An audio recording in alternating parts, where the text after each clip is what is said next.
Hello दोस्तों, नमस्कार। मैं हूं सतीश अग्रवाल, जयपुर, राजस्थान। पिछले दो वीडियो में मैंने आपको साउथ वेस्ट और साउथ ईस्ट के बारे में संक्षेप में कुछ जानकारियां दी। आज उसी दक्षिण दिशा का मध्य क्षेत्र जो है उसके संबंध में आज वार्ता करेंगे। समाज में एक प्रचलित मान्यता है कि दक्षिण दिशा या दक्षिण मुख का जो प्लाट होता है वह नुकसानदायक हो, एक आम मान्यता है। लेकिन फिर भी क्या है ऐसा कि लोगों को ये प्लाट खरीदना पड़ता है, उसमें रहते भी है, और उनकी ये मान्यता है कि दक्षिण दिशा अच्छी नहीं होती, इसमें विराम लग जाता है। और लोग ये सोचते हैं कि दक्षिण दिशा, दक्षिण मुखी मकान न लेकर के, प्लाट न लेकर के हम उसका निर्माण ना तो करेंगे ना खरीदेंगे। जीवन में समस्याएं वो किसी भी दिशा में आ सकती है, लेकिन भारतीय संदर्भ में जब इसको देखा जाता है तो 10 में से 9 व्यक्तियों की ये मान्यता रहती है कि दक्षिण दिशा एक समस्याग्रस्त दिशा है। और जैसे ही हम इसमें अपना जीवन प्रारंभ करेंगे, रहना चालू करेंगे, अपना व्यवसाय चालू करेंगे, तो हमें ये लगातार जीवन भर समस्याएं देगा। और इसके पीछे वो एक ठोस सच्चाई और मिथ्यात्मक रूप से वार्ता करते हैं। हम सोच सकते हैं क्या वाकई में दक्षिण दिशा इतनी खराब है या निगेटिव है या इतनी ज़्यादा अशुभ है, शक्ति विहीन है, तो उसके इतने नुकसान हमें झेलने पड़ेंगे। कारण तो आपको सोचना ही पड़ेगा। बिना कारण के कोई न कोई बात कभी नहीं होती है। भारतीय लोगों की मान्यता जब इस ओर अग्रसर हुई और एक ठोस धरातल पर आकर के जब ठहरती है, तो उस वार्तालाप का अंत ये होता है कि वो कोई ऐसा वजूद नहीं बता पाते, प्रमाण नहीं दे पाते जिसके कारण ऐसा लगे कि दक्षिण दिशा हमेशा खराब है। दक्षिण का इलाका ऐसा है जो बहुत से क्षेत्रों में आदमी को फलदायी होता है और बहुत फायदा करता है। आप दक्षिण दिशा में अपना प्लाट, जमीन लेकर के मकान बना सकते हैं, रह सकते हैं, अपार धन भी पा सकते हैं। आप में विशेष साधन अगर हो तो वास्तु सम्मत आप उस घर का निर्माण करें। फिर आप देखेंगे कि निश्चित तौर पे आपने जो मकान बनाया है, प्लाट बनाया है, वो फायदे का हो। दक्षिण दिशा में, दक्षिण पश्चिम दिशा में अगर उस मकान का मुखिया रहता है तो निश्चित तौर पे उनकी आयु भी बढ़ती है और धन भी लगातार अविरल रूप से आता रहता है। हमेशा यह कोना उस मकान मालिक के लिए या परिवार के वृद्ध लोगों के लिए बहुत तीव्रतम गति से विकास करवाता है। दक्षिण दिशा के 3 हिस्से होते हैं, एक दक्षिण दिशा स्वयं, एक साउथ ईस्ट, एक साउथ वेस्ट। दक्षिण पूर्व क्या होता है ये आपको द्वितीय वीडियो में बताया जा चुका है। दक्षिण पश्चिम प्रथम दक्षिण के भाग के अंतर्गत नैतृक कोण के नाम से जाना जाता है, जिसकी हम व्याख्या पूर्व वीडियो में कर चुके हैं। अब शेष जो रहता है वो दक्षिण, पूरा इलाका दक्षिण का रहता है। अग्निकोण की हमने वार्ता कर ली, नैतृक कोण की हमने वार्ता कर ली। अब बात करते हैं केवल दक्षिण दिशा की। साउथ ईस्ट का मतलब अग्निकोण हो गया, साउथ वेस्ट का मतलब नैतृक कोण हो गया।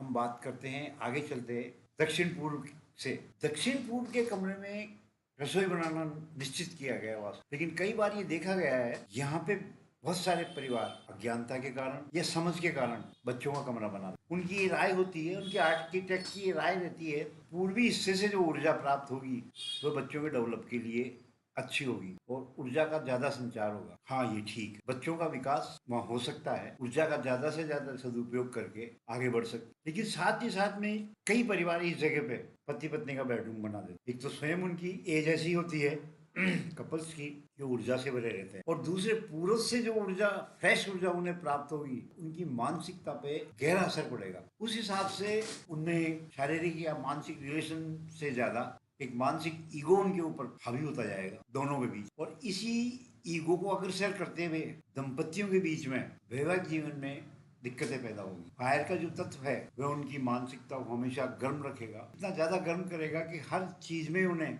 एक दूसरे के विचार पसंद नहीं आएंगे। ठीक इसी के विपरीत अगर बच्चों में ये ऊर्जा आती है, बढ़ती हुई उम्र है, ऊर्जा की आवश्यकता है, तो उनका विकास होगा और वे पॉजिटिव तौर पे सोच करके आगे की ओर अग्रसर होंगे। दक्षिण पश्चिम की दिशा है, ये पृथ्वी तत्व की प्रमुख दिशा है, पूर्व वीडियो में बताया जा चुका है। इस जगह पे कुछ विशेष चीजें नहीं बनवानी चाहिए जो बताया जा चुका है। फिर एक बार दोहराते हैं, इस जगह पे टॉयलेट, पानी का बोरिंग, अंडर वाटर टैंक, यहाँ तक कि ओवरहेड टैंक भी यहाँ नहीं बनाना चाहिए। इसके गंभीर परिणाम निकलते। टॉयलेट का सैनिटरी टैंक इतना ज्यादा नुकसानदायक होगा जिसकी कल्पना भी परिवार नहीं कर पाए। धन का अभाव भी लगातार रहेगा। हालांकि दक्षिण से टच करती हुई ये दिशा है, लेकिन इसके परिणाम इतने गंभीर होते हैं कि आम जन यही सोचता है कि यार हमारा मकान दक्षिण साइड था, इसीलिए हमारे नुकसान हो रहा है। आप इस जगह पे अपना जोड़ा हुआ धन उत्तर की ओर मुंह करते हुए अलमारी को रखें, उस धन में बढ़ोतरी होगी, ये निश्चित है। ऐसी कोई ठोस चीजें रखें जो इस कॉर्नर को, इस नेतृत्व कोण को भारी बना दे। खाली सामान से ही नहीं, निर्माण की दृष्टि से भी इसको इतना भारी कर दे, क्योंकि उत्तर और पूर्व से जो ऊर्जाएं आती हैं, बहती हैं, वो सीधा नैतिक कोण की ओर प्रवेश करती हैं। और जो ऊर्जाएं मकान में बरामदों से आगे की तरफ से आती हुई मकान के अंदर प्रवेश करेंगी, उनका अंतिम ठहराव नैतिक कोण में होगा, तो वो ऊर्जा बाहर नहीं जा पाए। कहने का मतलब ये कि जो पावर्स हमें, जो ऊर्जाएं, जो वेव्स, नैसर्गिक वेव्स है या सोलर वेव्स हैं, जो उस मकान में घुसेंगी, उसका अंतिम सिरा नैतिक कोण होगा। और वो ऊर्जा जब वहां रुकेगी तो उसमें रहने वाले लोगों के लिए, अगर वो वास्तु सम्मत कमरा सही है या मकान सही है, तो ऊर्जा उनको पॉजिटिव परिणाम देगी। आप देखेंगे कि समय समय पर आपका परिवार उन्नति करता रहेगा। बहुत सारे परिवार भी आपने ऐसे देखे होंगे कि जो दक्षिण मुखी मकान में आने के पश्चात काफी डेवलप हो गए, और बहुत सारे ऐसे परिवार भी देखे होंगे, किसी लाइन विशेष में देखिएगा कभी आप, दक्षिण मुखी 10 मकान है, उस 6 मकान आपको खंडर हालत या डेकोरेटिव एलिवेशन के हिसाब से वो डाउन परिस्थिति के अंदर आपको उनमें जो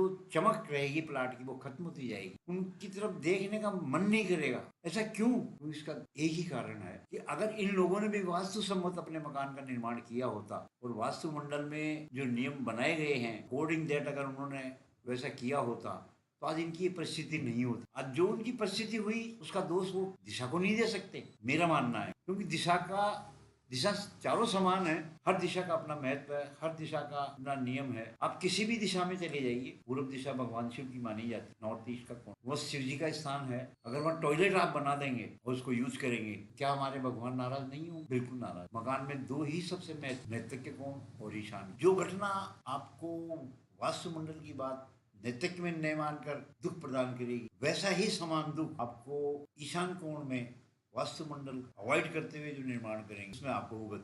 हाँ, इसके एक चीज और कह सकते हैं, अगर आपकी कुंडली में जिसके नाम से प्लाट खरीदा जा रहा है या मकान खरीद रहे हैं, आप ज्योतिष का सहारा ले और सहारा लेते हुए मालूम करें पंडित से या ज्योतिष से, अगर आपकी कुंडली में मंगल ठीक है तो आप आंखें मीच करके उस प्लाट को खरीद सकते हैं जो दक्षिण मुखी हो। आपको हर संभव ये फायदा मिलेगा। और दक्षिण मुखी अगर फ्लैट है तो आपको कोई जरूरत ही नहीं है चिंता की, क्योंकि फ्लैट कभी भी जमीन पे नहीं बनते, एक मंजिल चढ़ने के बाद वो फ्लैट बनते। और वास्तु मंडल का जब निर्माण हुआ था तो सिर्फ एक मंजिल के संबंध में ही वास्तु लिखा गया। आज वास्तु शास्त्री बहुत सारे हो गए, अपने अपने दिमाग से, अपने अपने तरीकों से 2 मंजिल से लेकर 100 मंजिल तक का वास्तु बताने लग गए। आप जानते हैं इस चीज को कि 5000 साल पहले मकानों में पट्टियां भी नहीं होती थी, छान के ऊपर, कमरों के ऊपर एक झोपड़ा डाला जाता था। तो 5000 साल पहले जब मंजिल हुआ ही नहीं करती थी तो वास्तु कहाँ से आ गया? उसका एक सोचने वाली, ये तो इन वास्तु शास्त्रियों ने जो मॉडर्न हो गए, फेमस हो गए उनके आलेख हैं, उनकी अपनी व्यक्तिगत भावना है, उनके व्यक्तिगत नियम है, जिन्होंने इन नियमों को, अपनी सोच को इस वास्तुमंडल में शामिल कर दिया। फ्लैट जब था ही नहीं, अब वर्तमान में अगर देखते हैं बड़े बड़े प्रॉपर्टी डीलर फ्लैटों का निर्माण करते हैं और ये दावा करते हैं अखबारों में या इलेक्ट्रॉनिक मीडिया में वास्तु सम्मत हम मकान बना रहे हैं। अरे जब 5 वर्ष पहले वास्तु था ही नहीं, कि बेस ही किसी को नहीं पता था, फ्लैट सिस्टम था ही नहीं, इस शब्द का उच्चारण ही लोग वक्त नहीं जानते थे, तब कहां से उसके लिए वास्तु बन गया? कब वास्तु मंडल ने, वास्तु पुरुष ने इसका निर्माण कर दिया? 1965 से मैंने बहुत सारी किताबें देखी और ये जानने की कोशिश की कि फ्लैट सिस्टम में वास्तु कहाँ फिट होता है। मुझे आज तक ऐसा कोई प्राचीन ग्रंथ नहीं मिला जिसमें ये चीज दर्शाती। आज मेरी 65 वर्ष की उम्र है, 40 साल पहले से मैं ये काम कर रहा हूँ, बहुत सारा अनुभव जिंदगी में गेन किया है, बहुत सारे वास्तु शास्त्री भी मुझसे टकराए हैं। सबसे पहले मैंने यही क्वेश्चन किया उनसे कि आप जो फ्लैट सिस्टम पे वास्तु बताते हैं, वास्तु मंडल में या वास्तु पुरुष में ऐसा कोई आलेख या उल्लेख मैंने देखने को नहीं सुना या नहीं दिखा। मैंने ऐसे कोई पुस्तक भी मुझे नहीं मिली। हाँ, 1970 के अंदर एक पाणिनि नाम के व्यक्ति द्वारा रचित एक पुस्तक मेरी जरूर हाथ लगी, संस्कृत भाषा में प्रिंट थी। एक संस्कृत पंडित को जानने वाले आदमी के पास मैं उस किताब पुस्तक को ले गया और उसके द्वारा कुछ मैंने जानकारियां चाहिए। उसमें सिर्फ इतना सा ये आलेख मिला मुझे कि नीचे के तल पे रहते हुए अगर कोई परिवार ऊपर छत सब नहीं था, कोई और दूसरा शब्द था संस्कृत का, उसने डिवाइड करके बताया कि इसको छत कहते हैं। इस शब्द उस पे अगर आप कोई निर्माण करते हैं या बनाते हैं तो वहां पे केवल आदमी विश्राम के लिए ही जा सकता है, या ऐसे सर्द दिनों में जब बहुत अधिक आर्द्रता रहती है वातावरण में, तब धूप सेवन के उद्देश्य से वहां जाया जा सकता है। लेकिन किसी भी लाइन में मुझे ये नहीं मिला इस परिवार का कोई सदस्य वहां सोने जाता है, रहने जाता है या पारिवारिक कोई कार्य करता। तो वास्तुमंडल में, वास्तु पुरुष में या वास्तु संबंधित किसी किताब में मैंने फ्लैट का सिस्टम नहीं देखा। आज के वास्तु शास्त्री जो बड़े बड़े फ्लैग दर्शित कर रहे हैं उन लोगों को कहाँ से ये चीज मिल गई? 5,000 साल पहले भी फ्लैट की परिभाषा थी। चारों दिशाओं के संबंध में काफी लेख मिलेंगे। आज भी 24 घंटे को परिभाषा में लिया जाता है, लेकिन पहले प्रहर के नाम से समय की पालना की जाती, समय का उपयोग किया था, गणना की जाती। 8 पहर, 4 पहर, 3 पहर, 2 पहर, 1 पहर। महाभारत में भी जब शाम को 4 बजे श्री कृष्ण द्वारा सूर्य के ऊपर बादलों का आवरण बिछा दिया गया, तब भी ये शब्दों का उच्चारण हुआ कि सायकालीन प्रहर में, सायकालीन शब्द नहीं था, चौथे पहर में या 5वें पहर में सूर्य देवता का मुखमंडल बादलों से ढक गया। उस वक्त भी स्थिति यही थी।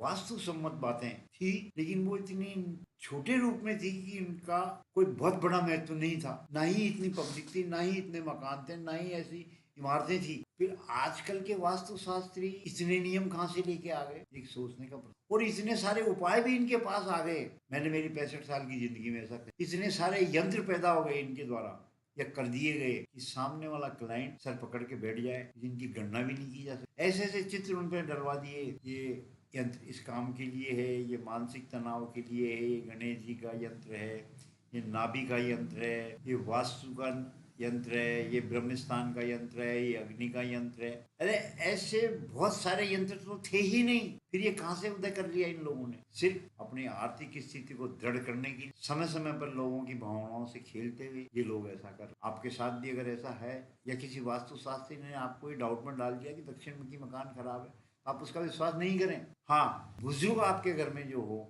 आपके टच में हो, जिनकी 60 साल 65 साल से ज़्यादा उम्र हो गई हो, आप उनसे अनुभव मांगें, उनसे पूछें, वो बताएंगे आपको जिंदगी की वास्तविकता क्या है, फ्लैट सिस्टम क्या होते हैं, इस बारे में भी अपने विचार बताएंगे वो।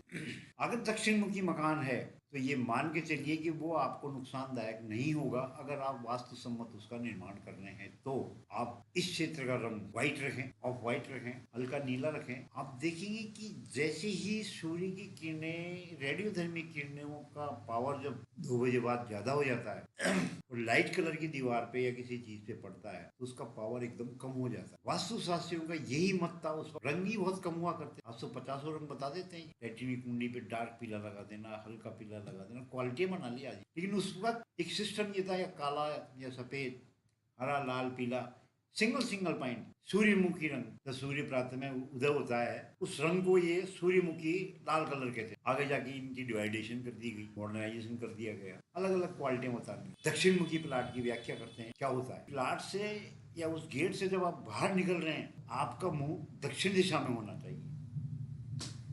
इसमें भी एक बहुत सीरियस बात है, हम आपसे चर्चा कर रहे हैं। पिछले वीडियो में भी मैंने कुछ आपको बताया था इस बारे में। जब आप मुख्य द्वार से बाहर निकल रहे हैं तो आपका फेस साउथ की ओर होना चाहिए और अंदर जब तक आप बाहर देख रहे हैं, जब तक वो मकान दक्षिण मुखी। आपकी पीठ पीछे क्या है इसका निर्णय हम बाद में करें। जैसे ही आप बाहर चले गए, यहाँ ये मान लिया कि ये दक्षिण मुखी, जैसे ही हम पीठ फेरते हैं, वापस उत्तर की ओर मुंह करते हैं, तो हमको ये देखना चाहिए कि हमारे प्लाट का बनावट किस तरह से, किस तरफ है। आयताकार मकान है पूर्व से पश्चिम की ओर, और पूर्व में उसका, पश्चिम में उसका अगर फेस है तो ये मकान में जो एंट्री होगी, आपकी भवन में जो एंट्री होगी वो पश्चिम मुखी हो। द्वार इसमें दक्षिण मुखी कहलाएगा, लेकिन प्लाट को पश्चिम मुखी प्लाट कहा जाएगा और इसका वास्तु अलग से सेट होगा। दक्षिण मुखी प्लाट का वास्तु अलग से सेट होगा और पश्चिम मुखी प्लाट का अलग होगा। इसी तरह अगर हम देखते हैं कि दक्षिण में दरवाजा है, साइड में जगह छोड़ी हुई है, और आगे चल करके उत्तर की ओर मकान का मेन पोली है, पोल जिसको बोलते हैं, एंट्रेंस मेन एंड, अगर वो उत्तर दिशा की तरफ है तो वो उत्तरमुखी मकान कहलाएगा। उसका वास्तु सेटिंग अलग होती है। सिर्फ ये कह देने से कि दक्षिण मुखी मकान है, मुख्य द्वार के द्वारा ये बात कभी भी निश्चित नहीं की जा सकती कि दक्षिण मुखी मकान। मुख्य मकान का दरवाजा किस ओर है, यहाँ ये निश्चित करेगा कि आपके मकान की वास्तविक स्थिति क्या है। आगे चलते हैं। पृथ्वी जो है वो नॉर्थ साउथ के, नॉर्थ से चलती हुई, नॉर्थ ईस्ट के कोने से चलती हुई, सूर्य की दिशा जो चलेगी, सूर्य जब परिक्रमा करेगा, नॉर्थ ईस्ट के कोने से स्टार्ट होकर के साउथ साइड में गोलाई लेते हुए पश्चिम की ओर 247 डिग्री को अपनी किरणें बिखेर। इसका मतलब है कि ये सारा क्षेत्र गर्म रहेगा, ऊर्जा से भरपूर रहेगा। 8 पहर में से 4 पहर सूर्य के लिए साधारण रहेंगे, ताप धीरे धीरे बढ़ेगा, लेकिन जैसे ही 4 पहर गुजर जाएंगे उसके बाद जो वेव्स आएंगी मकान को समानी। इसीलिए वास्तुशास्त्री ये कहते हैं, हम भी यही कहते हैं कि इधर कोई बड़ा गेट नहीं होना चाहिए। कोई मजबूरी अगर हो, प्लाट में जगह छोड़ी हुई हो, तो आप ऐसा, खिड़कियां भी यहाँ इस साइड में जाकर खोलें, आप बनाएं, छोटे साइज की हो। बहुत बड़ी खिड़कियां देना उस ऊर्जा को निमंत्रण देना है जो रेडियोधर्मी कहलाती है। उस पावरफुल ऊर्जा को अंदर लेने का काम। जैसे ही वो बहुत ज्यादा ऊर्जा, हम इसको इस तरीके से कह सकते हैं कि हमारे पेट की जो स्थिति है में अगर 100 किलो खाना आता है, 100 ग्राम खाना आता है और हम 150 ग्राम खाना खा लें, पेट की स्थिति वही सिस्टम इसमें है। आप को जितनी ऊर्जा चाहिए उतनी आप दक्षिण से ले सकते, लेकिन लिमिट से ज्यादा कोई चीज का लेना स्वयं के लिए। अब बात करते हैं दक्षिण दिशा के मुख्य द्वार की। पूरब से पश्चिम की ओर जो मेन रोड आपका है, प्रारंभ में तो ये देखें कि पूरब से पश्चिम की ओर सड़क का ढलान न हो। जो वास्तव में वास्तु के लिए दक्षिण दिशा की दीवार को टच करते हुए पूरब से पश्चिम की ओर जब आएंगे तो ढलान नहीं। ये आप गंभीरता पूर्वक देखें प्लाट। अगर मामूली तौर पे ऐसा है और जिसको भरत करवा कर या मिट्टी डालकर डेवलप किया जा सकता है तब तो कोई दिक्कत नहीं है, लेकिन वास्तव में अगर ऐसा है, ढलान है, तो बहुत चिंताजनक। पश्चिम क्षेत्र में कोई नदी नाला ऐसा कुछ नहीं होना। आपके रोड पे पूर्व से पश्चिम वाले रोड के सामने की तरफ अगर कोई पहाड़ है, पहाड़ियां हैं या बड़े बड़ी कोई बिल्डिंगे हैं, तो वो दक्षिण मुखी प्लाट आपको शुभ फलदायक रहे। हम जब भी परिवार में पैदा होते हैं उसके बाद परंपरा अनुसार हमारे माँ बाप यही कहते हैं, दक्षिण दिशा में पैर। कभी आपने इस गंभीरता पूर्वक सोचा इसे, क्यों नहीं ऐसा होना चाहिए? या पूर्व दिशा में पैर करके नहीं सोना, ये भी नहीं सोचा। साधारण सी बात है कि जिस जगह जिस स्थान पर भगवान की पूजा होनी चाहिए, अगर वहाँ टॉयलेट करेंगे तो ये सिद्धांत यहाँ भी लागू होता है कि दक्षिण में जो ऊर्जा, रेडियोधर्मी ऊर्जा जो होगी, उसकी तपत से आपका पैर, आपकी बॉडी जो ऊर्जा को ग्रहण करने का साधन है, ज्यादा हो जाएगी और आपके मानसिक तनाव से भर पाए। इसी तरह पूर्व में कह सकते हैं कि पूर्व दिशा, उत्तर पूर्व की दिशा भगवान शिव का स्थान है। अगर भगवान की तरफ हम पैर करके रखेंगे, सोएंगे, तो हम कैसे कल्पना कर सकते हैं कि मैं मानसिक शांति का है? ये बिल्कुल प्रश्न ही नहीं उठता कि मैं मानसिक। आप किसी भगवान को माने या नहीं माने वो एक, लेकिन किसी मंदिर का, किसी धर्म का आप अनादर करें, ऐसा ना तो समाज सहन करेगा, कानून सहन करेगा, और ना ही वो भगवान अदृश्य शक्तियों के रूप में इस संसार में निहित है, वह भी आपको सहन नहीं करे, कई सहन नहीं करे। कई बार आपने देखा होगा सेलिंग चूहे चढ़ करके चावल खाते रहते हैं और कोई खाद्य पदार्थ हो, ये क्या है? ये भगवान की प्रवृत्ति है। आदमी तो अपने हिसाब से सोच रहा है कि चूहा चढ़ रहा है, क्या पता भगवान ने क्या नियति तय कर। हमारा राजस्थान के बीकानेर जिले में एक देशनोक मंदिर है, आपने भी शायद हो सकता है पहले कभी सुना हो। इस देशनोक मंदिर में एक देवी की मूर्ति है, वर्षों से वहाँ पे पूजा पाठ हो रहा है। समस्त भारत से, विदेशों से भी लोग, जब मैं वहाँ गया तो मैंने देखा कि काफी श्रद्धा से लोग वहाँ दर्शन। मंदिर की एक विशेषता है, वहाँ के पुजारी ने बताया कि पिछले 100 साल से यहाँ ऐसा हो रहा है। उस मंदिर में कम से कम 1000 से ज्यादा चूहे हों, छोटे बड़े, और यहाँ तक कि सफेद भी। बड़े बड़े थालों के अंदर दूध भर दिया जाता है या लोगों द्वारा, और आपको 1 इंच भी ऐसी जगह नहीं मिलेगी जहाँ चूहा नहीं होगा, जहाँ चूहे की गंदगी नहीं पड़ी होगी। आप वंडर करेंगे, बीकानेर में पिछले 100 सालों में प्लेग का एक भी मेडिकल केस सामने नहीं। आप क्या मानते हैं इसे? ये है भगवान की व्याख्या। एक चूहे का शिवलिंग पे चढ़ना और उसका विरोध कर देना या उसके बारे में 2 बातें कह देना किसी दूसरे धर्म के लोगों द्वारा, एक बहुत सामान्य सी बात है कि कमजोर दिमाग का आदमी कुछ भी कह सकता है। लेकिन वास्तविकता देखिए कि प्रकृति का जो नियम है, प्रकृति ने अपने नियम में चूहों का ऐसा वरदान दे रखा भगवान ने कि आप कहीं खेलो, कहीं कूदो इस प्रीमिस एज में, और आप कितनी ही गंदगी मचाएं, यहाँ पे कोई भी मेडिसिन आधारित बीमारी यहाँ किसी को नहीं होगी। इसी तरह राजस्थान के जैसलमेर जिले की बात करते हैं, जहाँ सीमा तन्नोट नामक जगह है, देवी का मंदिर है। भारत पाकिस्तान युद्ध के टाइम पे बहुत सारे बारूद के गोले इस मंदिर और मंदिर के आसपास, और इतने गोले गिरे कि बहुत काफी लंबा चौड़ा एरिया खत्म हो सकता था। ये भी भगवान का प्रतीक देखिए, देवी माँ का प्रतीक देखिए। युद्ध के पश्चात आज दिन तक लगभग 50 साल से ज्यादा का टाइम गुजर चुका है, एक भी गोला वहाँ विस्फोट। भारतीय लोगों की मान्यता और धार्मिकता, भगवान का ये प्रारूप, ये मनुष्य जी को बताता है कि किसी भी निश्चित नियम या धर्म के कारण जो चीज वहां स्थापित हुई, विस्फोट नहीं हुआ या कोई कैजुअलिटी नहीं हुई, वो भी भगवान की शुभ, इसी शुभ देन का आज से वास्तु मंडल की भगवान द्वारा रचित ये एक ऐसी देन है वास्तु। अगर व्यक्ति अपने जीवन में उतारता है इसे तो इसके बहुत अच्छे परिणाम होते। आपने देखा होगा तंत्र मंत्र की तामसिक क्रियाएं जितने भी होती है, तांत्रिक जितने भी होते हैं, सब दक्षिण में वो क्रियाएं। अब तांत्रिक को क्यों दे? लंका दहन को देखिए, भारत के दक्षिण क्षेत्र में लंका है। हनुमान जी अयोध्या के उत्तर क्षेत्र के रहने वाले, राम उत्तर क्षेत्र के रहने वाले थे। इन्होंने दक्षिण को, जो शक्तिशाली साम्राज्य था, नेस्त नाबूद कर। ये नेस्त नाबूद क्यों हुआ? इसके पीछे भी कारण है। इस दिशा में रहने वाला आदमी इतना पावरफुल और इतना पैसे वाला, आर्थिक रूप से सक्षम हो जाता है, और रावण ने भी ऐसा ही किया। 9 ग्रहों को उसने अपने बगल में दबा लिया। जितनी संसार की ताकतें थी, अदृश्य ताकतें ग्रह थे, उन सबको अपनी पोजीशन में उसने दबा के, यहाँ तक कहते हैं लोग कि शनि को भी उसने अपने पैरों के नीचे दबा रखा। शनि जो आज तक रावण के पैर के, इतना सक्षम वो राजा, और एकमात्र हनुमान जी उनकी चालों से, उनकी धार्मिक क्रियाओं से उसका साम्राज्य नेस्त नाबूद हो। जीत किसकी हुई? जीत हुई नेमों की। रावण ने जो युद्ध लड़ा वो युद्ध नहीं था, वो छुपी हुई तांत्रिक क्रियाएं थी, भैरूबिया था। हर तरह की तंत्र विद्याएं उसने जारी कर दी राम को नुकसान करने की कोशिश। जब किसी आदमी को पता लग जाता है कि मेरे विरुद्ध कोई तांत्रिक क्रिया कर रहा है परिवार, तो सतर्क हो जाता है और अपने बचाव के लिए। यही स्थिति उस वक्त भी।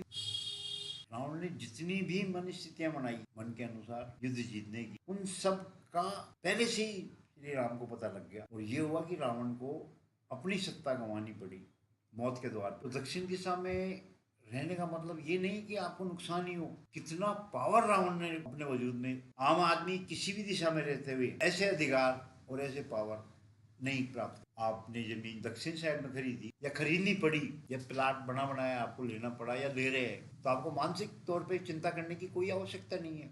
बिल्कुल लीजिए आप। प्रथम सिर्फ ये याद रखें, पूरब से पश्चिम की ओर दक्षिण साइड वाली दिशा, दक्षिण की मकान के लिए विशेष तौर पर पश्चिम की ओर सड़क का ढलान नहीं, और सामने जो सड़क है पूरब से पश्चिम उसके आगे नीचे